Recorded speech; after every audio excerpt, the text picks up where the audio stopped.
Oi pessoal, boa noite. A gente está aí começando mais um Papo de Ciências. Hoje a gente vai receber o Bruno, esperando que ele entrar. O pessoal também vai chegando enquanto isso. Hoje a gente vai ter uma situação curiosa aqui no Papo de Ciências, que é em questão de fuso horário, né? O Bruno fez um convite do Bruno, eu tive que botar uma observação, né, que é a questão do horário de Brasília. Mas enfim, quando ele entrar a gente comenta isso.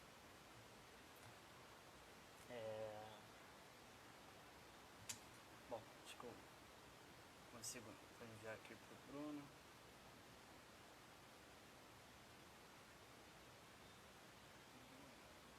O Bruno entrou, beleza. O som tá baixo?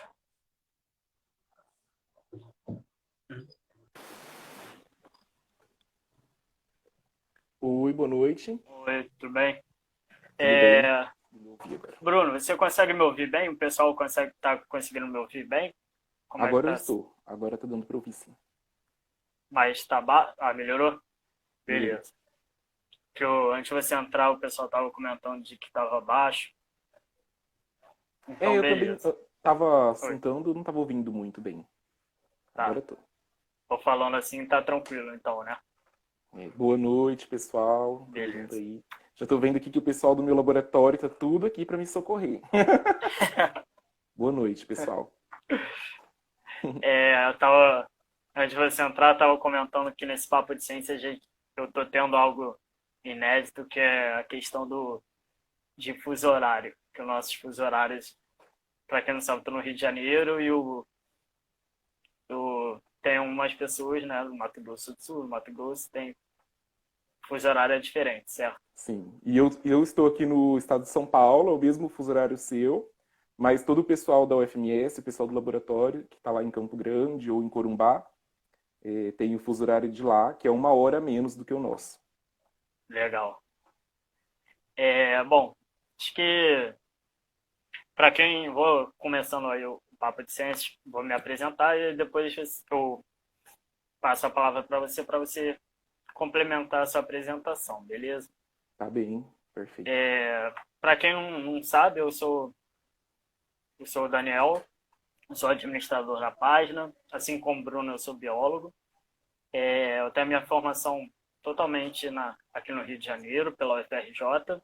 Eu sou biólogo, né? Biólogo geneticista, professor de ciências e biologia também, e tenho meu mestrado em bioquímica pela UFRJ também. E hoje a gente está, para quem não sabe, o Papo de Ciências é uma live, uma conversa assim, informal, descontraída, que eu faço sempre a respeito de algum tema relacionado à biologia que esteja aparecendo nos jornais, esteja em alta, mas não é porque está em alta que é mais importante que os outros, sempre vou deixar claro. E, enfim, hoje a gente está recebendo aqui o Bruno Henrique Ferreira, que é biólogo, formado pela UFMS, a Federal do Mato Grosso do Sul, tem mestrado pela mesma faculdade, mestrado em biologia vegetal, e atualmente ele é pesquisador, está fazendo doutorado na UFMS. Né? Bom, Bruno, vou passar a palavra para você complementar, dizer em que você trabalha, já trabalhou. Tá bem, perfeito. Então, pessoal, tá conseguindo me ouvir bem? Primeiramente, quero agradecer o convite, né, para poder falar aqui com vocês. Faz já algum tempo que eu não falo assim em público, ainda mais com pessoas que não fazem parte do grupo das pessoas que eu convivo. Então, está sendo uma experiência bem legal e também uma oportunidade, assim, inicial, vamos dizer, porque eu passei a trabalhar estudar essa questão do fogo, né, as influências dele para o funcionamento do ecossistema e coisas do tipo, muito recentemente, né? Então, como o Daniel disse. Eu estudo na UFMS já faz aí uma boa parte da minha vida, né? Desde 2010, quando eu comecei minha graduação lá no campus de Três Lagoas, que é o interior do Mato Grosso do Sul, já aqui na fronteira com o estado de São Paulo, né? Depois fiz o meu mestrado na UFMS, mas já na capital, em Campo Grande. Ainda não trabalhava com questão de fogo, era uma pegada ecológica, mas mais voltada para biologia das plantas mesmo, a parte reprodutiva. E agora que eu estou tendo essa oportunidade de atuar nessa linha de pesquisa, né, relacionada à ecologia do fogo. E está sendo uma oportunidade bem bacana, e a gente está aprendendo a como se superar e como resolver os desafios a cada dia, porque até na questão da pesquisa, a gente faz um delineamento para verificar uma coisa, e a natureza, né, como sempre, uma caixinha de surpresas, e aí os incêndios ocorrem, o fogo ocorre na nossa área de estudo, e aí a gente vai lá e tem que redesenhar todo o experimento. Bom, então, muito recentemente, né, quando eu fui começar o meu doutorado, a gente tem como projeto de pesquisa lá para minha tese o monitoramento, né, da vegetação, da parte fenológica, né, que é a resposta quanto à produção de flores e frutos, sob diferentes regimes de fogo que ocorrem naturalmente, né, ou por outras causas. Não importa muito a causa, mas ele ocorre, é um fenômeno do ambiente, do Pantanal, assim como outras regiões de savana, né? Então a gente tinha essas perguntas, né, de fazer esse monitoramento de como a vegetação responde aos diferentes regimes de fogo em uma região do Pantanal. Na verdade, já é uma região de transição entre o Pantanal e o Cerrado, que é uma terra indígena, né, na região da Serra da Bodoquena, que fica no estado de Mato Grosso do Sul. Então é um trabalho bem bacana. A gente, inclusive, agora estamos passando por um redesenho, porque a gente, como o Daniel já disse, muitas coisas acontecendo ao mesmo tempo, nada é mais importante uma coisa do que a outra, né? Então a gente tinha coletas de campo, atividades que eram programadas para serem realizadas mensalmente, e aí aparece essa nova surpresa na nossa vida, que é o Covid-19, e muda todos os nossos planos. Então, para assegurar tanto a saúde da comunidade local quanto a nossa, todo esse deslocamento de trabalhos de campo foi paralisado. Então já está desde março eu não volto ao campo, né? Não visito a terra indígena, tanto para o bem dos próprios indígenas quanto para o nosso também, né? Para proteger todo mundo. E aí a gente segue reajustando as nossas perguntas e o que a gente vai fazer quando esse período crítico da nossa vida, que é a Covid-19, passar, o que a gente vai fazer. Mas a nossa pesquisa lá na terra indígena, ela visa justamente apoiar a construção de um protocolo para o manejo do fogo na região do Pantanal. Porque, independente da causa que ele tenha, se natural ou não, é um elemento que está lá presente nesse ambiente e que precisa ser manejado. E algumas questões precisam ser levadas em consideração para esse manejo, né? Não só as respostas ambientais, né, das plantas ou dos animais, como a gente vai focar agora, mas também vai ser preciso levar em consideração a vida das pessoas que habitam nessa região, né? Porque eles é quem convivem com fogo, né? Então agora vocês podem ver, por exemplo, na região de Corumbata tem todo aquele problema com a fumaça e coisa do tipo, destruição de pontes, que atrapalha ali então a população de diferentes formas. Ainda mais nesse momento que o pessoal precisa talvez se deslocar para algum hospital ou alguma emergência, e mesmo a questão da fumaça agravando problemas respiratórios de pessoas que possam já, inclusive, ser do grupo de risco para a Covid. Então, todo esse assunto está muito delicado, tá? Mas podemos seguir, então, conversando. Sim, gente.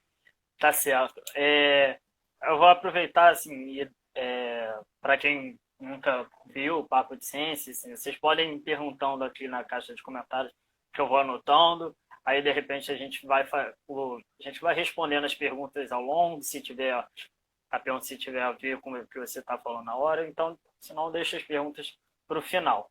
Sim, sim, perfeito. Como você já andou comentando, assim, eu acho que como esse papo de ciência vai ser bem mesclado assim com pessoas de diferentes estados, diferentes cidades. Eu acho que assim, eu resolvi escolher esse tema justamente porque é um assunto que está aparecendo no jornal, nos principais jornais, assim, a nível nacional, todo Aham. dia está aparecendo uma coisa nova, e são notícias alarmantes a respeito desses incêndios no Pantanal. É algo que aí depois eu procurei, fui lendo, e assim, realmente é algo incrível, assustador, que, que não é, assim, comparado a anos anteriores, é algo a mais, né? Não, e aí, assim, até conversando com você, para quem não sabe, o Bruno, junto com uma colega, eles publicaram um artigo no site do laboratório deles, comentando sobre a situação do Pantanal, um artigo super legal. E lá tem algumas informações que comenta que é comum ter incêndios no Pantanal, certo? Já que tem um período de seca lá e tem um período também que o Pantanal fica mais úmido, fica alagado. E acho que ao longo assim da live a gente está comentando isso, sobre isso, né? E assim, eu queria que você comentasse como é que funciona isso aí no Pantanal, ou então nas cidades próximas, dessa questão desses períodos de seca. Como é que assim, realmente é muito comum ter incêndios? De onde esses incêndios são naturais? Como é que é isso? Certo, certo, entendi. O Pantanal ele é um ambiente sazonal, né? Assim como a gente tem aqui no Brasil o Cerrado e a Caatinga, que também são outros ambientes sazonais, né? Então ele tem ali um período do ano em que é bem demarcado por questão de pluviosidade e temperatura, que é conhecido como a estação chuvosa.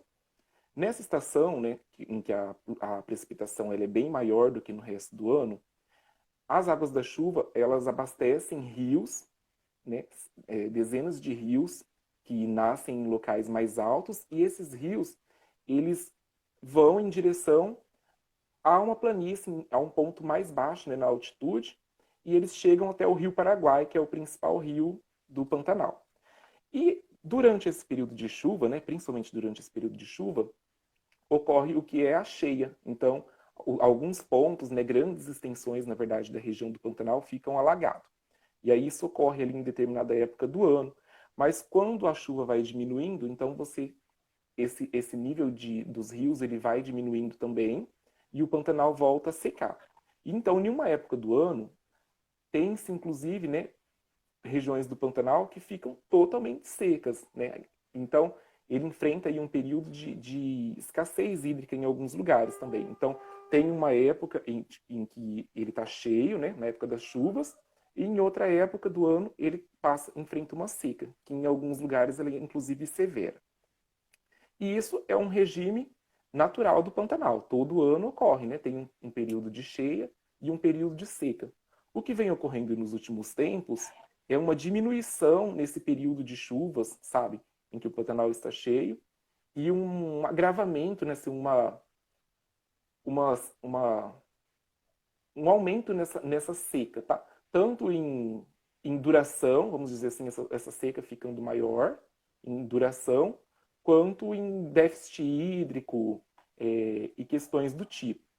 E aí, nesse período de seca, é quando o Pantanal está sujeito à ocorrência de incêndios.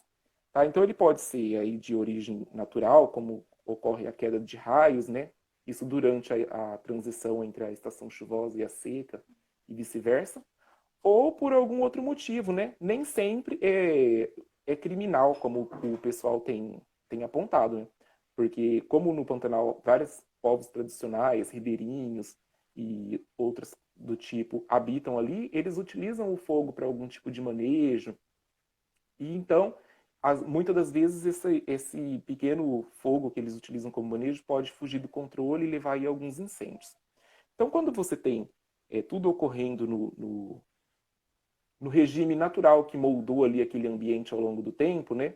Então, assim, o período de cheia e o período de seca, a questão das chuvas, vem ocorrendo tudo dentro do previsto, vamos dizer assim, esses fenômenos de fogo eles ficam mais controláveis, né? Vamos usar essa palavra. Tanto por quem faz o manejo, né? O pessoal das brigadas, quanto pelo próprio ambiente em si.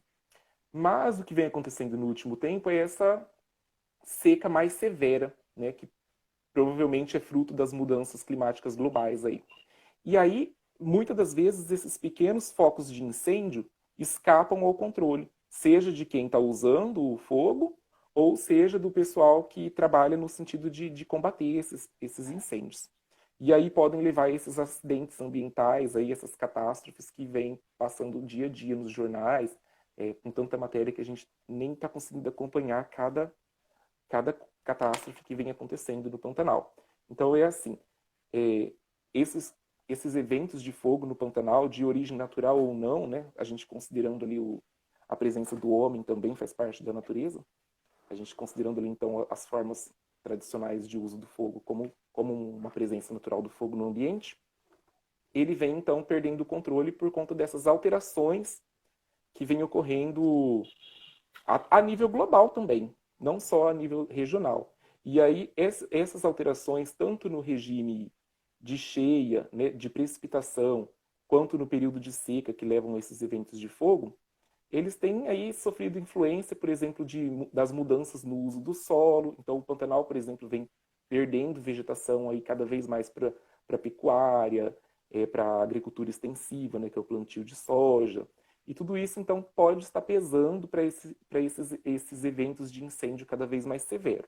Também pode estar tendo aí alguma influência de outros eventos naturais, como o El Niño, e tudo isso, então, precisa de monitoramento, né, a curto e longo prazo, para a gente poder entender quais serão os efeitos. Agora, sim, se dentro de um regime inspirado ou não, né, a vegetação, a biodiversidade apresenta aí certa resiliência, né, certa capacidade de regeneração após esses eventos de fogo. Agora, no momento, acho que talvez o principal foco, né, que a mídia tem dado, inclusive, essa atenção para poder caracterizar o que o pessoal tem chamado de catástrofe, é a questão humana, né, e social das pessoas que habitam essa região, que não estão acostumadas com incêndios tão severos assim, né? E esses eventos vêm causando aí prejuízos financeiros, históricos e culturais, vamos dizer assim, no momento.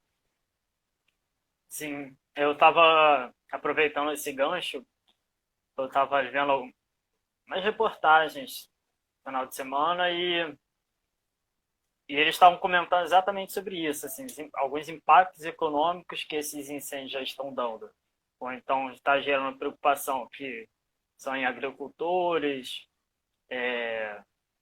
fazendeiros de forma geral, né? E também até mesmo para quem trabalha com turismo, ecoturismo, Sim, o porque turismo, né? já O turismo já diminui. fragilizado por conta da Covid-19. Exatamente, Aí ainda, exatamente. né? Ainda Então, tem assim, é um tiro de todo incêndio. lado, né?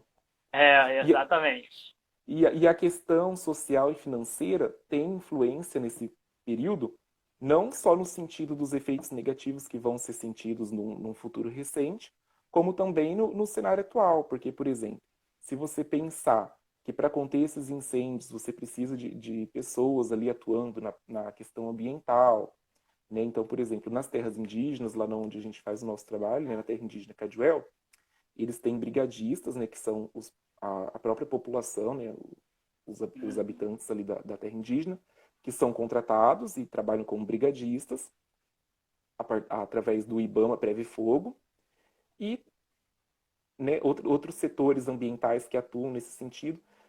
Tem havido aí uma perda de verbas significativa nos últimos tempos, né? Então, elas fragilizam, por exemplo, as ações de combate, de deslocamento, obtenção de recursos para aquisição de materiais, fiscalização, porque é muito fácil acusar, né, também. O pessoal pega e fala, o incêndio foi criminoso, é proibido queimar. Mas adianta você proibir alguma coisa e você não ter condições de fiscalizar se aquela proibição está sendo cumprida, né, se ela vem sendo Sim. seguida. Então é muito importante essa questão da captação de recursos e o setor ambiental tem sofrido muito nos últimos tempos com perda de verbas, e inclusive com essa questão de fake news também. O pessoal de MS que está assistindo o vídeo aqui deve estar pensando agora, porque parece que recentemente saiu uma fake news em um jornal atacando as ONGs que atuam no Pantanal. É, então, tudo isso pesa para esse momento.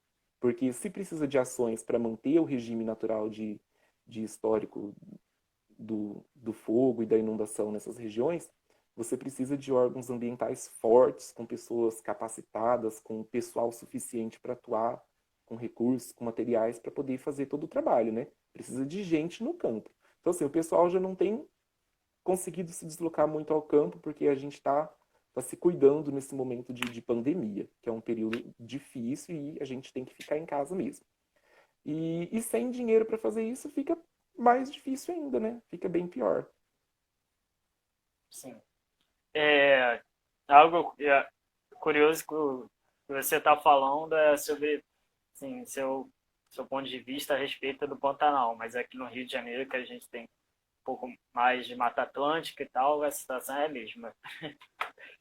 Em relação a isso de corte de verbas, dos ataques em relação ao meio ambiente, é bem...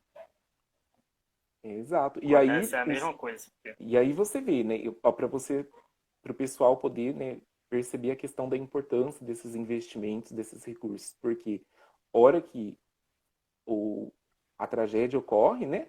Os efeitos negativos são sentidos, e aí é que você começa a perceber, nossa, isso poderia ter sido evitado, ou então isso já poderia estar previsto, caso já houvesse um monitoramento anterior, um estudo de modelagem, uma simulação que apontasse, né, eh, as consequências desses eventos, caso a seca aumentasse, quais seriam, talvez o pessoal já estivesse mais preparado. Então também tem que investir nessa parte da pesquisa.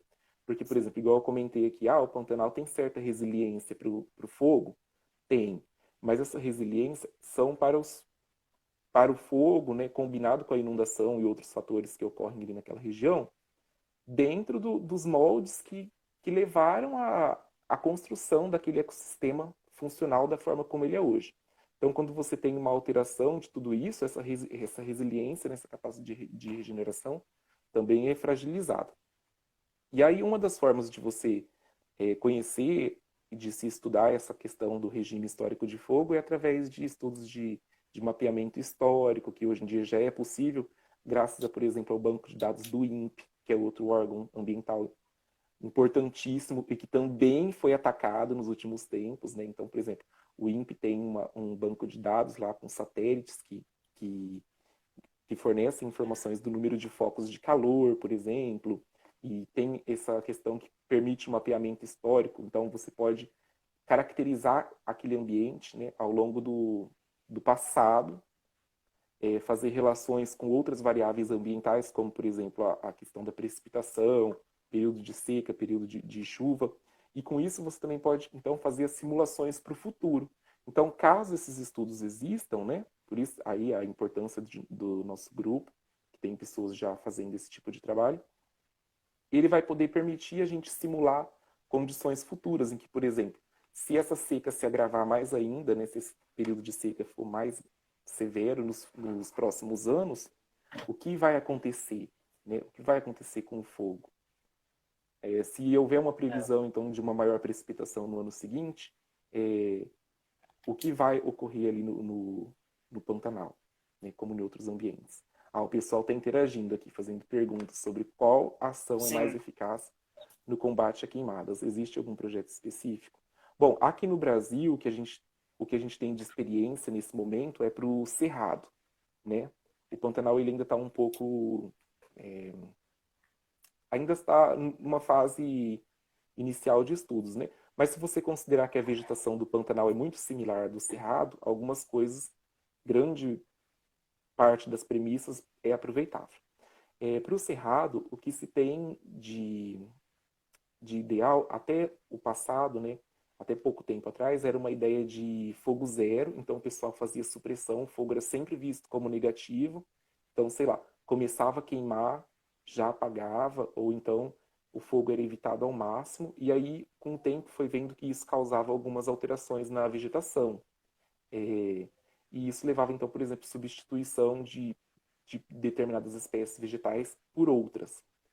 E aí, então, o pessoal começou a fazer esse estudo, né,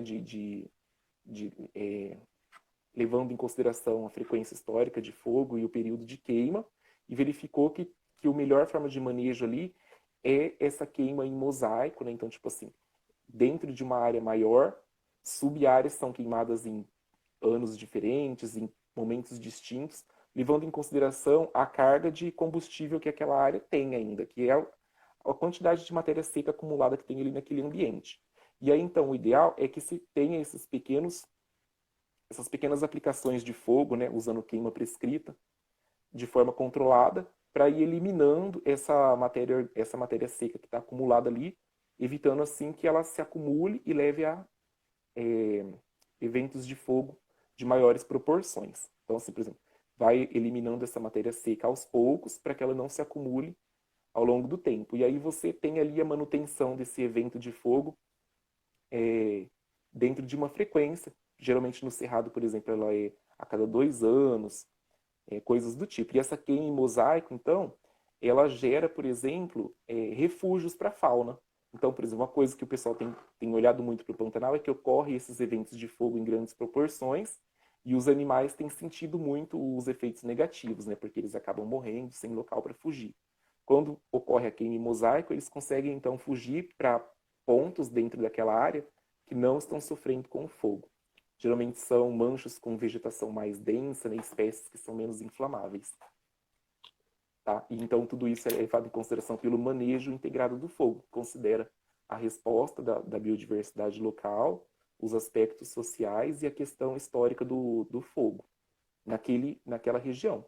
Então isso precisa ser identificado também para o Pantanal, né?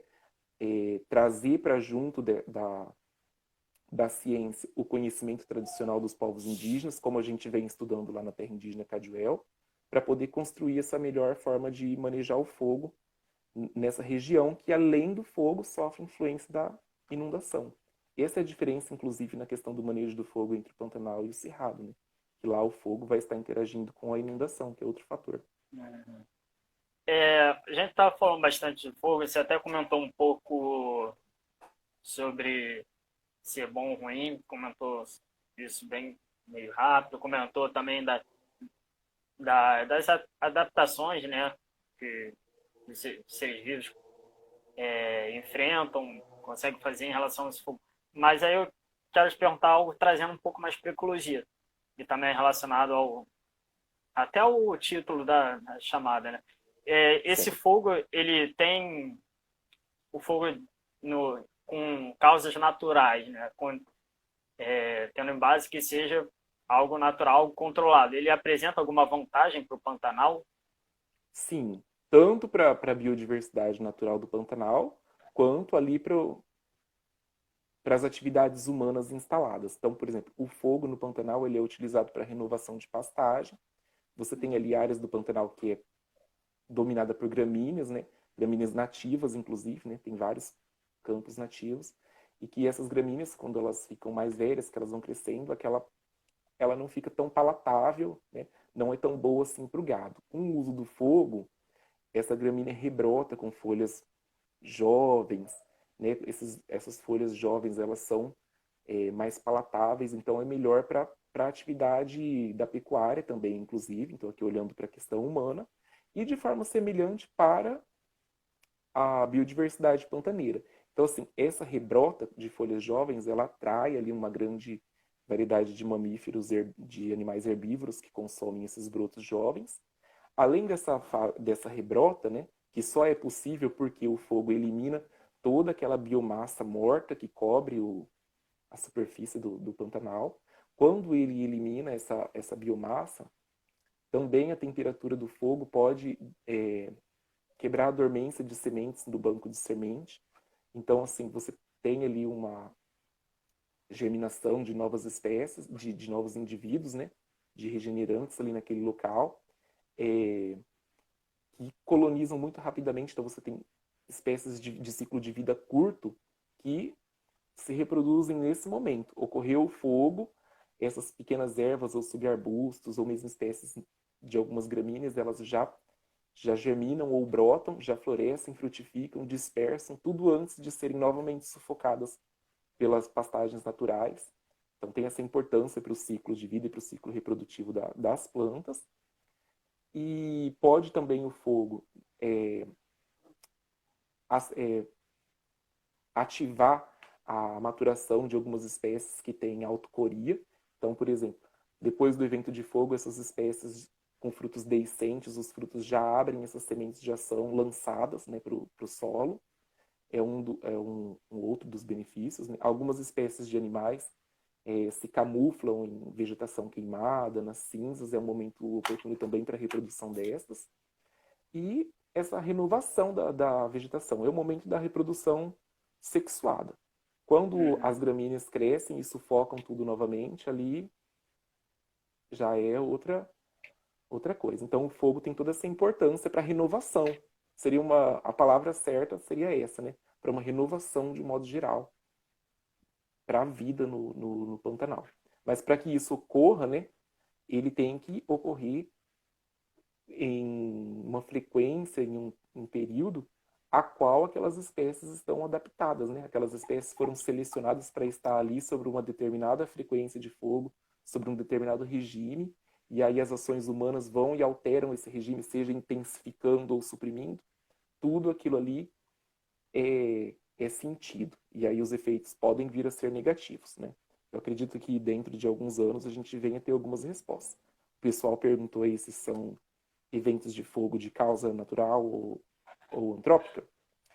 Pode ocorrer o fogo de causas naturais e também pode ocorrer o fogo de causas antrópicas, tá? Então, as pessoas, mesmo na cidade, né, o pessoal gosta de volta e meia põe fogo para algum fim. Então, Sim. O fogo é utilizado para algum fim.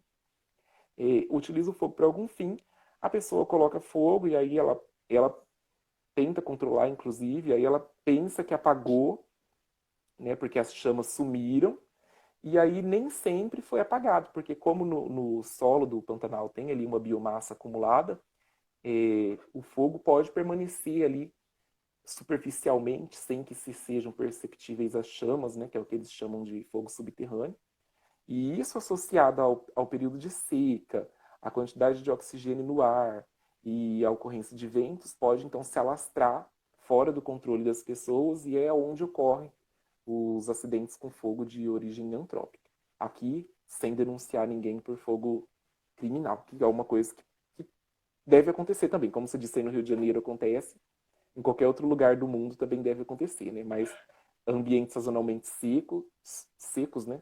Como é o caso do Pantanal, do Cerrado, sofrem esse risco aí. É um risco particular do ambiente, inclusive. E no nosso trabalho, por exemplo, que é uma terra indígena, outros estudos de outras regiões já mostram que os povos indígenas eles manejam o fogo nas suas terras também. E que o manejo do fogo por povos indígenas é, de certa forma, eficiente, né? Porque eles detêm um conhecimento histórico também do uso do fogo naquele local.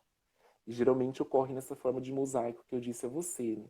Então, assim, é muito válido, é muito oportuno que a gente valorize esse conhecimento tradicional dos povos indígenas e agregue ele cada vez mais à nossa cultura científica, vamos dizer assim, para poder justamente fazer uma coisa integrada, que é a proposta do manejo integrado do fogo.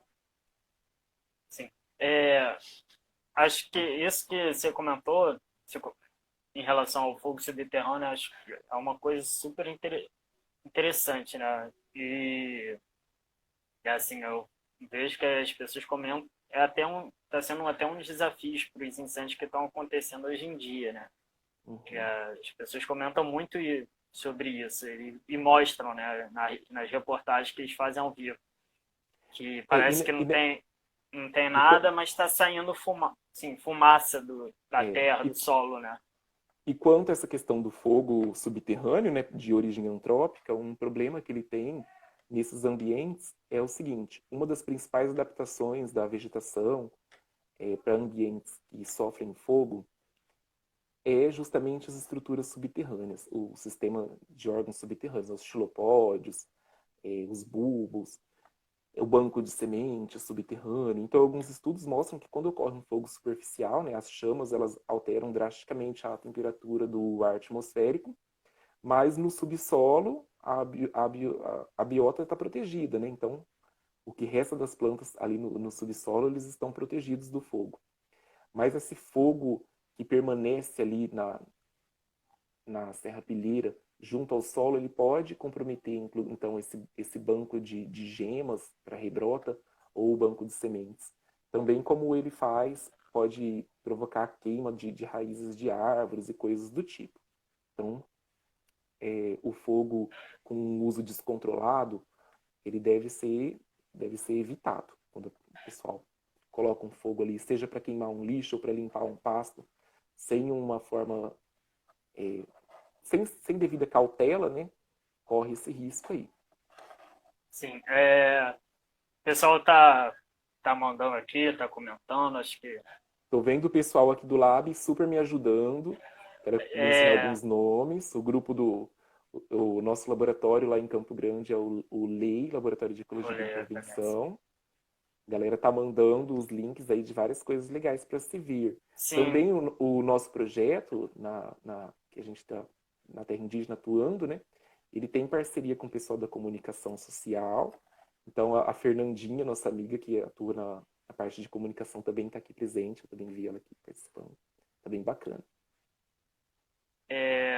bom, eu aproveitando o embalo que a Valéria comentou aqui, ela comentou esses números que o INPE liberou conferem. Se conferem não é normal o que está acontecendo. E isso realmente é até uma pergunta que você comentou um pouco, eu vou Confere sim. refazer, Pode fazer. que é assim, a gente está saindo várias reportagens, e assim, os dados mostram isso, as reportagens são feitas em cima de dados, que mostram que tem um aumento de incêndios, não só no Pantanal, né, na Amazônia, em outros biomas também, mas principalmente na Amazônia e no Pantanal aumentaram muito. Aumentaram. Antes da gente entrar aqui ao vivo, eu estava até lendo uma reportagem que mostra isso, que aumentou muito mesmo.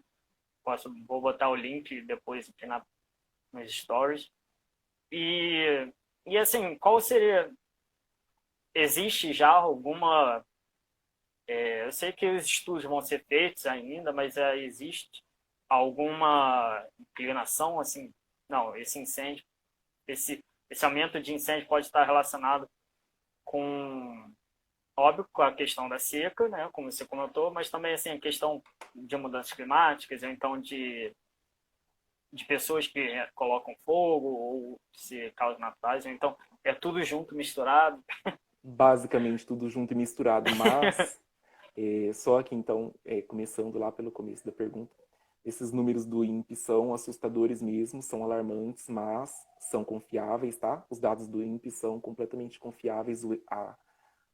Houve uma crítica, eu assisti no jornal dias desses, falando que os satélites que o INPE usa são antiquados, coisa do tipo, isso é mentira. A tecnologia que o INPE usa é de ponta, então, assim, os dados são reais, os números de foco de calor aumentaram assustadoramente. Então, assim, a questão é preocupante. E esse agravo, né, nesse aumento do número de focos, ele está ligado, assim, a essa maior estiagem, nesse agravo no período de seca. E tanto a seca e, consequentemente, ou por vias indiretas, o número de focos de fogo, as proporções das áreas queimadas, elas sofrem influência, então, dessas mudanças no uso do solo, né? Essa conversão de vegetação nativa, por exemplo, em outros tipos de sistemas, sejam agrossistemas ou pastagens abertas, coisas do tipo, as atividades de desmatamento. Então, todas essas influências, todas essas alterações que o homem vem fazendo na natureza, contribuem, então, para essa intensificação desses eventos de fogo. Então, por exemplo, quando ocorrem essas mudanças climáticas globais, você tem essa redução no volume de chuvas. Quando você tem atividade de desmatamento, como por exemplo o que vem acontecendo na Amazônia, o ciclo de chuvas, né, ele é todo alterado. Então toda essa alteração ela tem influência direta ou indireta das atividades antrópicas. Tá? Então, é assim, claro que as simulações elas ainda estão sendo feitas, né? Já existem algumas modelagens, por exemplo, para o Pantanal já existe alguma coisa a respeito de perda de solo e de vegetação, ainda não considerando o fogo, mas considerando outras atividades. Então, assim, essas mudanças climáticas globais que sofrem por conta das atividades humanas, elas tendem a piorar se nada for feito no sentido de amenizar esses efeitos, tá? Então, tem influência das ações do homem, sim, no Pantanal. Você tem ali, às vezes, uma vegetação que tem uma certa inflamabilidade, né? Aquela vegetação seria o quão ela queima. E essa vegetação, ela é removida, né? Ela é suprimida, tem o corte ali, desmata. Ali naquele local onde você tinha uma vegetação semelhante a um cerradão, vamos dizer assim, que ocorre no Pantanal, ocorre cerradão, que é um ambiente florestal. Você remove esse cerradão e coloca no lugar um pasto, seja de gramíneas nativas ou exóticas. Então, assim, a ignição ali naquele tipo de vegetação já é completamente outra. Então, o Pantanal tem perdido vegetação nativa em detrimento de pastagens ou outras atividades agrícolas. E tudo isso contribui para aumento em queimadas e outros danos ambientais, como o assoreamento, o lançamento de agrotóxico que vem poluindo os rios. Tudo isso está ocorrendo em Mato Grosso do Sul e acredito que no Mato Grosso e na Bolívia e no Paraguai, onde também ocorre o Pantanal, também deva estar ocorrendo. Bruno, tem uma pessoa aqui, a Gabi, e tem não sei se foi ela também, que está pedindo referência de alguns estudos. Aí, não sei se você sabe de cabeça algum, mas se não, você me manda depois, eu coloco nos stories aqui da página, aí o pessoal pega. Sim, sim, eu mando sim, e você compartilha com o É, pessoal. Para o Pantanal, não existem ainda os estudos diretamente ligados ao manejo, mas já existem estudos que avaliam os impactos do fogo. Não esses incêndios catastróficos que vêm ocorrendo, né? Claro. Mas existem alguns outros estudos já anteriores que mostram efeitos do fogo na vegetação, que são os estudos do grupo de pesquisa do professor Geraldo Damasceno, que é a referência para o fogo no Pantanal até o momento. Inclusive, ele participa do nosso projeto de pesquisa, que é o projeto NOLE. NOLE significa fogo no idioma Caduel, que é a terra indígena onde nós estamos realizando as nossas pesquisas. Então, assim, talvez também seja interessante, né? A gente pode compartilhar aí o link. O nosso projeto de pesquisa ele tem um site onde a pessoa consegue várias informações a respeito do fogo e das consequências dele para a biota de um modo geral. sim. Compartilha Eu assim. aproveito também, a gente está falando que o fogo está aumentando, mas é bom mostrar isso, né? Então, assim, eu também vou mostrar esses gráficos que eu falei que vi, esses números de aumento e tudo mais, para mostrar, né? Quando a pessoa vê, acaba que Sim, uma realmente imagem vale mais reflexivo. que 1.000 palavras. Exatamente, exatamente. Sim, sim. É, bom, é, isso que você comentou sobre desmatamento e como isso influencia na Em questão de alterações dos em regimes alterações naturais de fogo. isso. Isso é até uma coisa que eu ia perguntar também, e aí a gente já junta os dois assuntos Uhum, e já começa a se encaminhar para o final. Mas caso que, se o pessoal tiver algumas dúvidas, a gente vai responder. certo. A gente vê que tem o desmatamento no Brasil inteiro, em diferentes biomas. A gente vê que na Amazônia cada vez tem um aumento crescente de desmatamento e é bom assim a gente comentar disso que um bioma acaba interferindo no outro, um Sim, desmatamento sim. local no Pantanal, como você falou, acaba influenciando nos ciclos ecológicos e tudo mais. E aí eu já pergunto aqui algo reflexivo para você, pessoal que está vendo, que será que esses incêndios, esses aumento, né? Esse aumento, será que é algo pontual ou será que pode ser algo que pode vir a se tornar normal? Porque a gente cada vez mais escuta e vê e sente, né? Porque a gente tá vivo, que É dinâmico. os eventos extremos cada vez mais estão se tornando normais, seja seca, seja chuva, tempestades, enfim, aí será que Eu, isso pode ser se, válido para se o os, Pantanal também? Eu acredito que sim, né? Se as situações permanecerem da forma como estão e com essa tendência de piorar, né? Porque a gente viu bem na entrevista, né? A vontade deles é deixar passar a boiada. A situação pode piorar a cada ano. Sim, Agora, caso as intervenções efetivas sejam tomadas, né? De fato algo seja feito em prol dessas questões, pode ser que em alguns anos, né, isso se reestabilize, né? Mas se as ações continuarem negativas da forma como estão, desmatamento a todo vapor na Amazônia, porque como você diz, um bioma influencia no outro, né? Na verdade, a Amazônia produz as chuvas. Então, assim, se você perde aquela vegetação, está aí a consequência, né? Ausências de chuva nesse ano, tanto em outras regiões do país, em outras regiões do mundo. Então, se esses crimes ambientais, essas ações descontroladas permanecerem, né, continuarem existindo, essas consequências negativas do fogo, né, esses incêndios cada vez mais severos, eu não vou nem usar essa palavra normal, porque seria se conformar, né?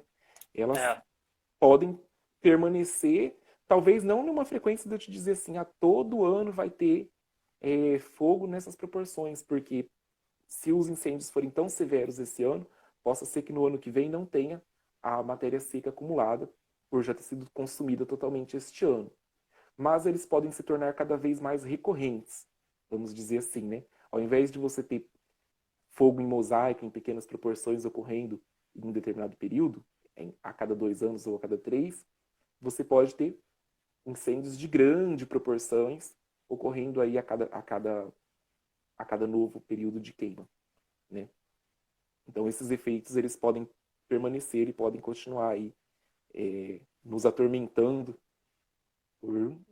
por muito tempo, caso o pessoal não comece a pensar no que se possa ser feito, né? E aí, igual você disse, é, o desmatamento precisa de fiscalização, então as verbas para fiscalização, para as atividades efetivas do IBAMA, elas precisam ser liberadas para o pessoal poder controlar isso. É, o uso do fogo de forma descontrolada, mesmo em ambientes onde o fogo poderia ser natural, que é o caso do Pantanal, o pessoal até fez acho que até teve não sei se chega a ser uma lei, alguma coisa aí do governo, proibir o uso do fogo neste momento. Mas não adianta só proibir se não tiver nenhuma medida acompanhando se essa proibição está sendo cumprida, né? Então sim, precisa dos agentes em campo, equipados e tudo mais. E para o que é emergencial, para o que ocorre no momento, né? Então, assim, se o fogo está acontecendo, ele está de grande proporção, está causando prejuízos ambientais, econômicos, para a saúde da população, então ele precisa de combate, seja pelo Corpo de Bombeiros, seja pelos agentes do Pré-Fogo do IBAMA, então precisa desses brigadistas, que precisam de capacitação, que precisam de salário, que precisam de materiais para trabalho. Então, os recursos destinados a essas ações são muito importantes. sim. E aí, como eu disse, É, esse manejo integrado do fogo, ele leva em consideração as ações tanto de prevenção, né? Então, se o fogo nesse momento é algo indesejável, o ideal é que ele seja prevenido e inclui aí as atividades de combate. Caso os acidentes venham a acontecer, precisa do pessoal lá para poder combater esse fogo, né? Que precisa de veículos bons, precisa de estradas. É uma questão assim que acho que até ninguém comentou, mas, por exemplo, na região rural, né? na, na, na parte tanto do Pantanal quanto deve ser de outros lugares, né? Então você tem estradas que por vezes são muito ruins, né? Então, às vezes a brigada precisa se deslocar de um ponto até outro para combater um evento de fogo. E se aquela estrada tivesse em boas condições, as viaturas poderiam chegar mais rápido, né, no local. E com estradas cada vez mais deterioradas, esse trajeto pode ficar mais difícil. Então é tudo um Sim, planejamento, tudo um conjunto de ações que precisa ser repensado, né, e levado em consideração. sim. É, com certeza. Pelo que eu andei vendo, isso era uma das dificuldades que os brigadistas estavam enfrentando, que era chegar até o fogo. Ou Exatamente. então, algumas pessoas podem pensar, pode chegar de helicóptero, mas vai pegar a água de onde, né? Não é uma Uhum. logística fácil. Né? Não, não é fácil. E o, É, e o fala. pessoal, os brigadistas são heróis nesse momento, né? Sim, Então, é um sim, trabalho que precisa ser valorizado, demais. reconhecido, e eu quero aproveitar o momento, então, caso tiver alguém aqui que seja brigadista, que esteja assistindo, eu quero agradecer e parabenizar.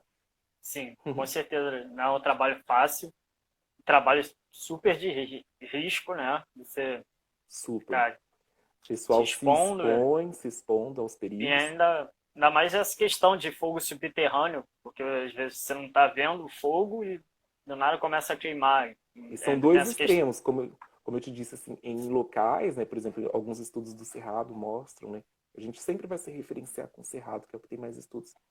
As chamas podem atingir 3 metros de altura, dependendo do acúmulo de biomassa. Caraca, E aí, em alguns ambientes, elas podem alcançar a copa das árvores, né? Que é aquele momento assim que aí a árvore morre, então o pessoal está lá no campo combatendo, pode ocorrer a queda dessas árvores em chamas. Então é um perigo total, né? A galera se sim, não expõe é muito. fácil. Não é fácil. É, bom, Bruno, eu acho que a gente pode. Acho que o pessoal, não sei se vai ter alguma dúvida, mas acho que a gente já pode começando partindo para o encerramento da live. E aí, eu, porque assim, eu quero, para fechar, como eu tinha comentado com você, eu gosto. Eu fiz isso em outra live, em outro Papo de Ciências, e foi muito legal. Que eu queria que você comentasse um pouco sobre o que vocês fazem no laboratório de vocês, né? O laboratório de Ecologia de Intervenção lá na UFMS, na Federal do Mato Grosso do Sul. Porque, como eu tinha te comentado, né? Pelo que eu vi, as pessoas acham que em um laboratório se pesquisa tudo a mesma Sobre coisa, um todo determinado só tem assunto. um determinado assunto. E a gente sabe que não, que existem dentro de um laboratório existem várias linhas de pesquisas e é muito diverso, né? E aí eu queria aproveitar esse momento, ser um momento propaganda, marketing, enfim, Ah, que bacana! O nosso laboratório é fantástico. Tô brincando, pessoal. Propagandas à parte. Eu ingressei, né, no meu doutorado e juntamente nesse laboratório o ano passado, né, 2019, e inclusive fisicamente nosso laboratório tem um espaço físico bem novo, né? Ele já existia sem uma estrutura ali, agora ele é devidamente estruturado, graças aí aos esforços da professora Letícia Couto Garcia aqui, que é a orientadora que coordena o LEI, Laboratório de Ecologia da Intervenção. E aí eu acho que antes de falar do laboratório em si, é legal eu falar da ecologia da intervenção, caso tenha aqui os estudantes de biologia. No sim, local, a eu, ecologia da intervenção, ela é um ramo da ecologia, né? Uma nova disciplina da ecologia, que ela é proposta a partir da junção dos esforços de conservação com os esforços da ecologia da restauração. Então, ela considera esses dois aspectos, né?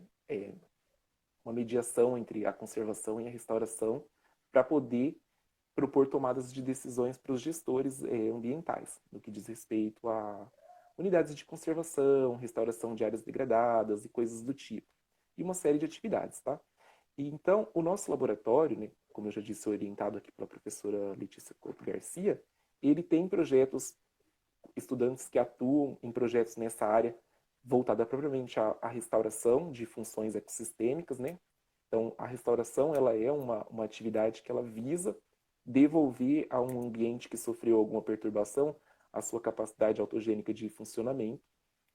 Então tem alunos pesquisando nesse ramo aí, pessoal que vai a campo mesmo, faz plantio, acompanha o desenvolvimento das plantas, das mudas, a questão da sobrevivência, né, a sucessão ecológica, nesses ambientes que estão em restauração.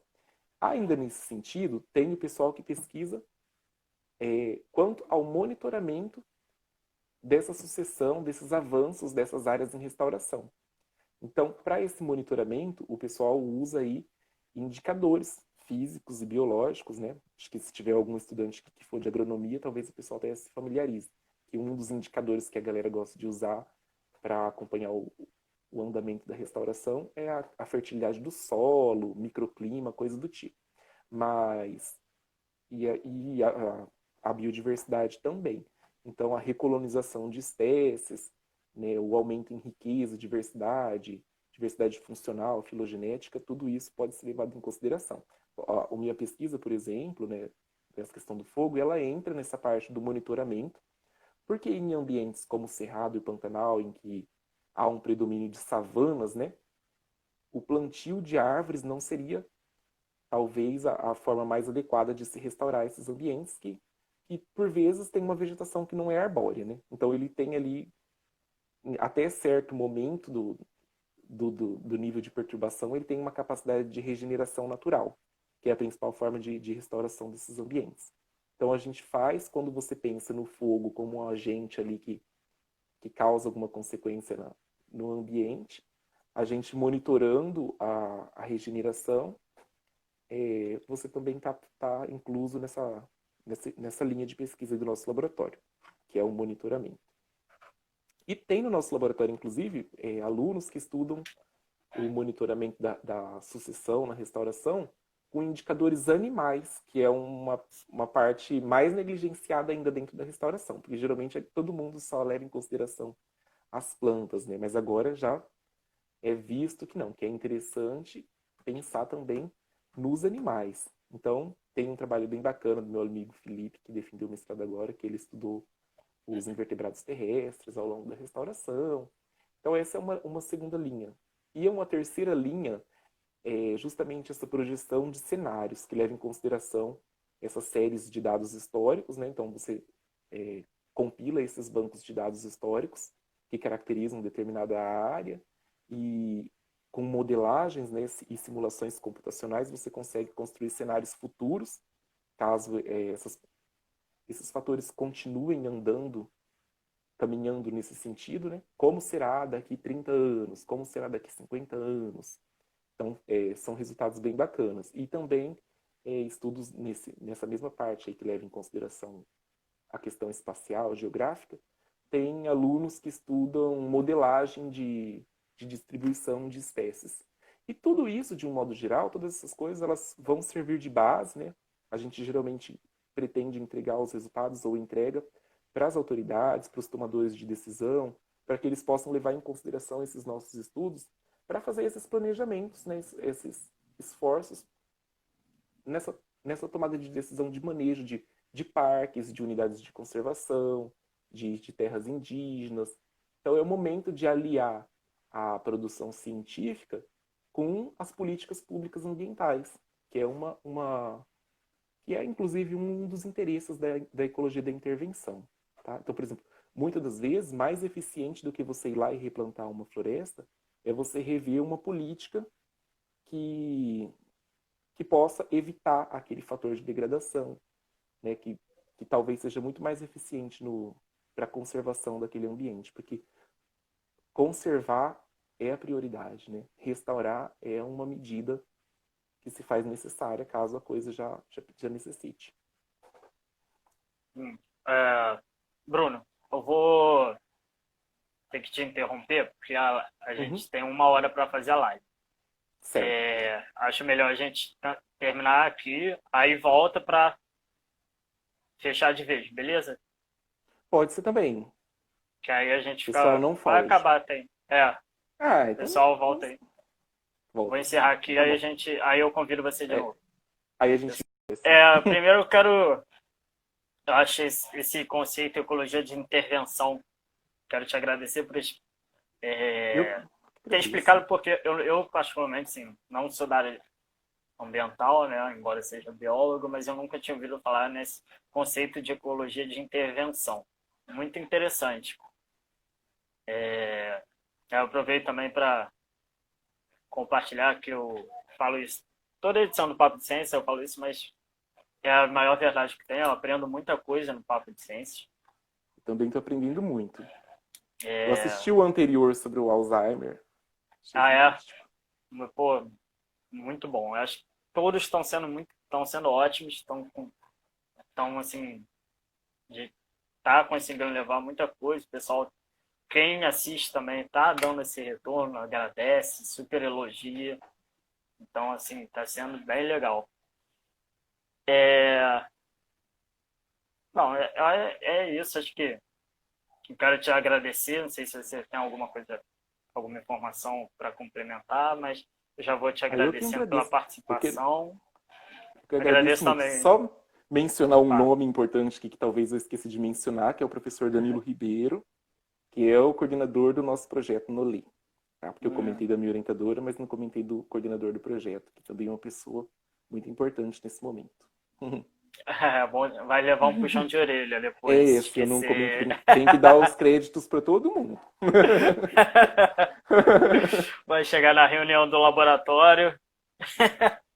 E fazer agradecimentos, né? Eu agradeço o convite, eu agradeço todo mundo que assistiu, o pessoal pela paciência, quero agradecer todo mundo do laboratório que colabora com o nosso projeto, aos brigadistas lá da Terra Indígena Caduel, porque sem eles a gente não conseguiria fazer nada. Então tudo isso é muito importante. Sim.